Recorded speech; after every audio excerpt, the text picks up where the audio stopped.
This is Stu Ellis reporting on behalf of the Illinois Soybean Association Checkoff Program. What tricks do you use to mitigate stress in your beans? That was the nature of the conversation with Kyle Meese. He's chief agronomist for United Prairie Co-op in Tolono. We're standing here with this is our old girl. She's an old research Hagee on a 20-foot boom. And then we have, old generation versus new generation with the drone. And one thing that I've been trying to better understand is we all have an 80-acre field or 160-acre field, and there's spots in that field that we always know, man, it's lower yielding, or something's going on here. Maybe it's water holding capacity, and I know I'm going to lose nitrogen. Can I go out there and make a variable rate applied application with something like a drone? I don't need to do the whole 80 acres, but I need to hit these 5 acres, and maybe I need to hit them with a nitrogen product, or maybe a micronutrient product, or some sort of algae based, or do I need to take something like this and just hit the whole thing? And this is something that I'm really excited to dive in a little bit deeper as we keep going forward, and we've got some good data hopefully we'll be bringing back this year. There's lots of drones on the market. Yeah. Why did you happen to pick this one, and what is it? So this one here, this is an Agris DJI T30. The next size up from this is a T40, and all that means a T30 is a 30-liter tank or 8 gallons, 40 is 40-liter, now they're working on a T50. I wanted to do this strictly for research. So when we are trying to do all these late season studies, and sometimes it's hard for our operators to do it, where I want to do a 40 of an 80, or I need to do a 20 acres here, nothing here, 20 acres, nothing here. I can put a shapefile in that drone, send it out there with some of my treatments, let it do its thing, let my intern team work with me, get those treatments and not have to bother anybody, excuse me. What's exciting about it is some of these growers, I said, hey, I'm going to go out here and do this. Well, what are you spraying? I'll tell you at harvest, just get me the yield data. And, they're putting their trust in me. I'm not putting something damaging out there, but it's the excitement of them coming out and seeing the drone first and foremost, and then understanding what this technology can potentially bring us in the future. Okay.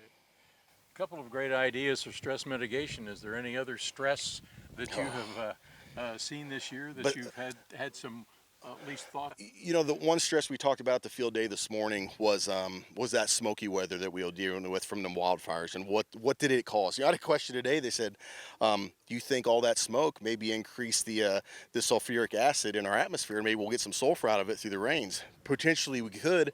That stress was tough this season. Let alone there's positives and negatives. The positives, it reduced the sunlight, so it wasn't as hot, so maybe these plants didn't stress out as much. But number two, it reduced the sunlight, which is something that these plants need. The other thing is, when we were looking at weed control season long, you can drive around and look at non-GMO and list fields, extended flex fields. We got a lot of weeds that are still pushing through. We were not in a good growing conditions for conducive weed kill, and a lot of our herbicides struggled. So as I come back and make resprays, they're working fantastically because we have bright, sunny days. That's a challenge in itself, and that's a stress. That weed is competing against that plant. That's a stress to that plant.